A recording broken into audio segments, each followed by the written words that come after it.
Hello, welcome to another tonalist landscape oil painting demonstration. This is your painter in residence, M. Francis McCarthy, and welcome as well to the Mastering George Inness series, Day 7. And the painting we're doing a study after of George's today is called Autumn Pastoral Dusk, and I have done it as a 9x12. That's not a size I work in very often, but really enjoyed doing this study, and hopefully you'll enjoy watching me execute it here. Now, I want to call out to those of you that may be new to the proceedings here that there is a members area that goes along with this channel, and in that members area is the live version of the painting session, which would have the color mixing session where I break the painting down into 9 to 10 constituent colors, and also a little section where I talk about strategies and compositional approaches and things like that. Of course, George solved most of the compositional issues on this, so basically it's just a matter of trying to pull off a good study. What sort of challenges did I run into? Well, first off, I'm painting on hardboard. I'm using right now I'm mixing, it looks like raw umber, but it's actually a mix of Winsor Newton brown ochre and black.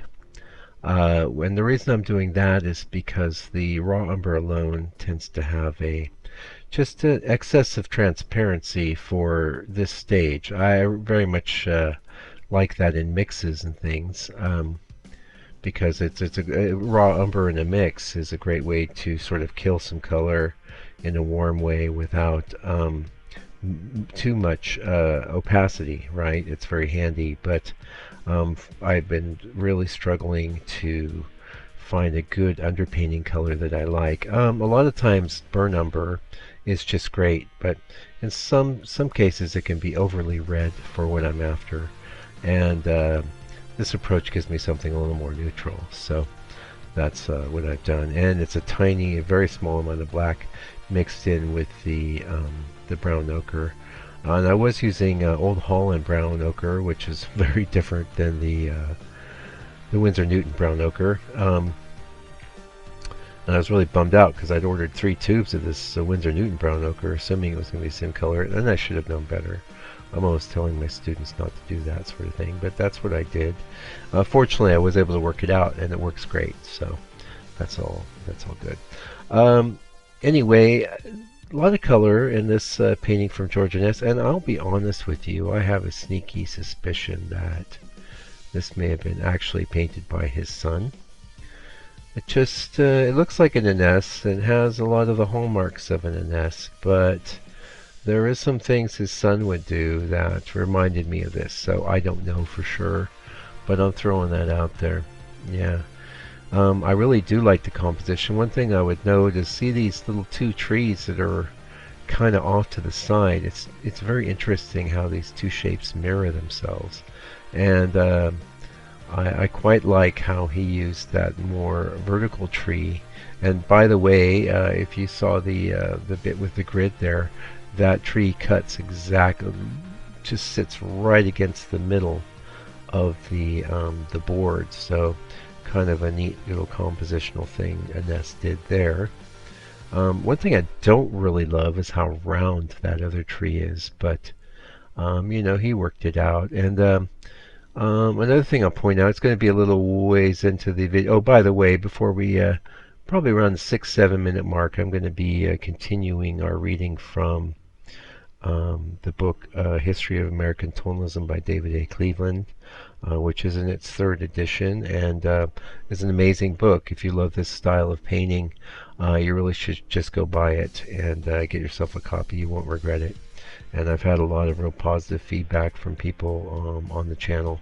There's actually a quick review of the book. If you go to my channel and look around a little bit, you'll see that there. It was about 3 or 4 weeks ago. And what's amazing, wow, we're on week 7 already, hey, because it's 1 a week. So we're going to be going for a while, 2.5 years, God willing, yeah.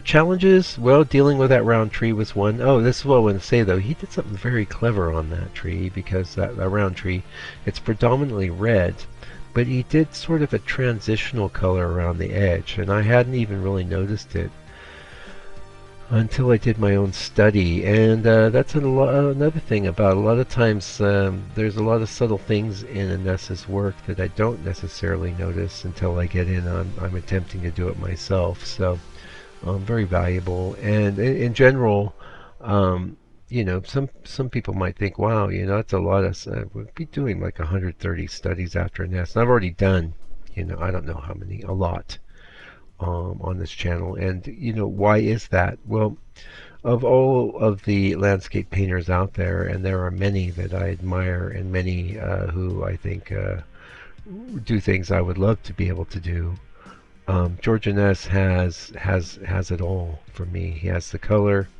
he has the composition, and has the magic, you know, and that's what we have similar aspirations, only he's functioning at a higher level. So that's why I'm going after his work all the time. Now, not every painting he did was absolutely stunning and amazing, but a good proportion of them were, and he was fighting the good fight. And I tend to learn something every time I go after Inness. He was capable of real strident, bold color like is in this, or very subtle color where the gradations and value differences are very, very subtle. And so you know, that's why we're going after Inness. That's why we love him. And there's plenty of other painters I love, not just tonalists either, but who knows, you know, when maybe down the road we might do the same thing with a Francis Murphy or a Charles Warren Eaton as well. Those are my two other absolute favorite tonalists. Yeah, so I painted in the sky. A lot of course, cad yellow involved, and he wouldn't have used cad yellow. They didn't have cad yellow back in the 1880s, which is about when I think he painted this. I don't know what kind of yellow he would have used, you know, maybe lemon yellow or some other yellow, but he got good results with whatever he used. And I'm sort of playing the ochres off the yellows and some of that brown ochre and a little bit of gray and of course white. And oh, that's another thing before we get into reading the book. I've been using this titanium buff white. I really enjoy it. You might too, so give that a try if you're thinking about a new color. Yeah. Anyway, let's get into this book. I'm going to pick up about where we left off before, and that was page 42 and the Inness section in the early portion of his book. And where we were before, they were talking about how, you know, people were kind of complaining about his work. They said it was too tonal.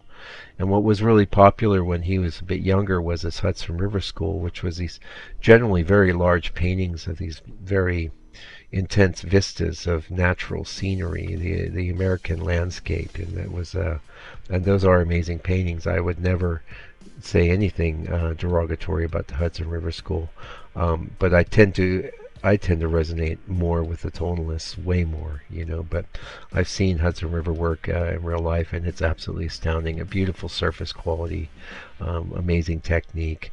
Some big differences, though. A lot of detail where tonalism eschews detail, and tonalism, you know, the primary thing is the tone and the composition. You know, your large shapes and your color tone and the emotive quality. But there was amazing colors in the Hudson River School work as well. So just keep that in mind as I'm reading this here. Sorry for the sniff. Throughout the 1850s, Inness could pacify New York critics by steering close to the second generation Hudson River styles of Frederick Edwin Church and Sanford Robinson Gifford, although always merging with his more painterly and tonal idiom. His richly atmospheric renditions and obvious talent won him patrons, even in hidebound New York, and a growing following in Boston, which would include Quincy Adams Shaw, who owned at least one Inness, a Harvard classmate of Hunt.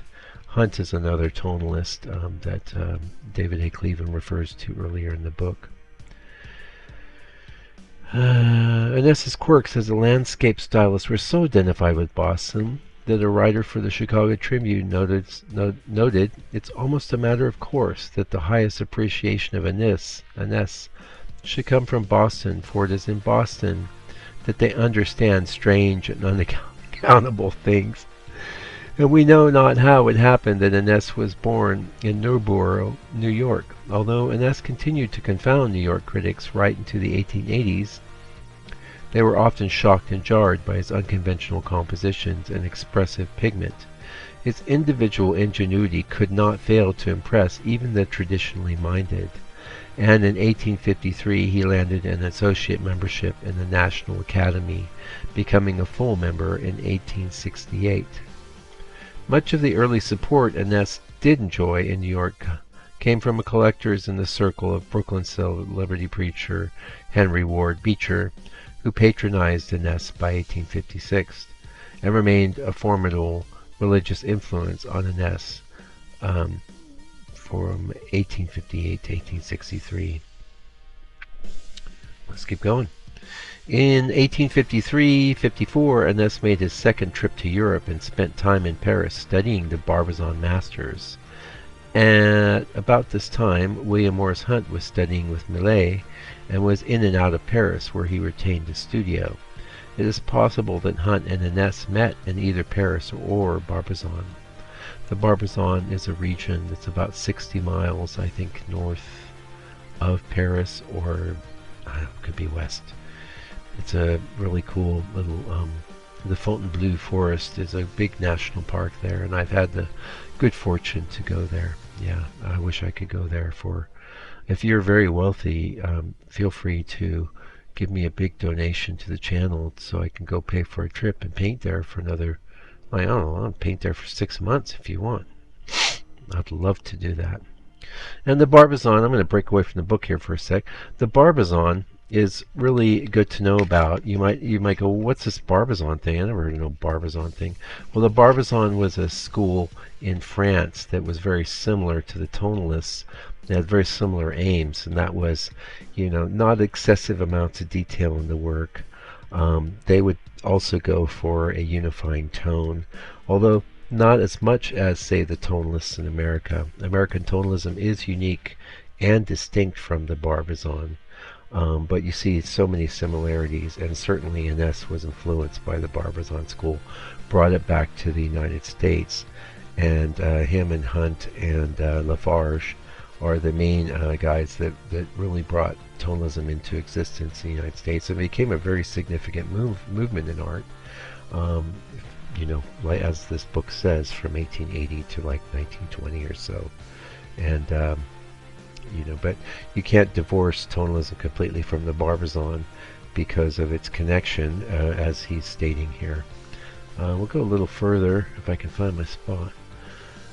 Studying with the Barbizon masters. Inness's short exposure to the Barbizon painters in the 1850s may not have had an immediate impact, but it sowed the seeds of future ventures into painterly naturalism. Unlike Hunt, who spent more than a decade studying abroad, and years more shedding European influence, Inness was probably well served by his brief sojourns to Europe. He remained largely unencumbered by the emotional investment in time and energy that might have fatally made for slavish imitation. Inness was able to translate his exposure to the Barbizon style into his own artistic terms over the course of years. Slowly, incrementally, change with Inness was rarely sudden or straightforward. Oh, slowly, and I'm sorry, I'm reading that poorly. Inness jettisoned his old master painter's mannerisms for the warm colors and informal naturalism that marked the Barbizon. And we'll leave it there for now because we're getting close to the end of the video. Hopefully you enjoyed watching this video. I'm really glad that you came and watched it today, and I know you have lots and lots of other options of things that you can watch on YouTube, and so I really appreciate you spending the time here. If you have any questions, you can ask me down in the comments section, or you can tip on over to my website. This will be for sale on my website. We're going to do that $350 price point on this one. So look for the link there if you love this painting, and I'll ship it to you. International shipping's included, and you can take advantage of that. Also, I think there's a button where you can just throw me a donation either here on YouTube or on my site. There's also a place you can do that. If you're getting value from what I do and want to help me out with my artistic practice, it's always really appreciated. But I appreciate you just watching, and just keep on watching, keep on painting, because the struggle's real. It's a great use of time, and at whatever level that you're at. And whatever level you're at, I want to point out that the more you paint, the better you'll get. So that's a really good reason to just keep painting, and it's certainly a better use of your time than, say, playing a video game or something like that, or even just sitting there watching one movie after the next, or all the ways that we can waste our time as moderns. It's just unlimited. Yeah. Anyway, thanks for watching. We'll be back real soon with another video, God willing. And until we do me a favor, do me a solid. Take good care of yourself, your family, all your loved ones. Be patient with people that have views that differ from your own, because you don't know everything. I don't know everything. None of us do. And while you're doing all that, please take good care, stay out of trouble, and God bless you and your family.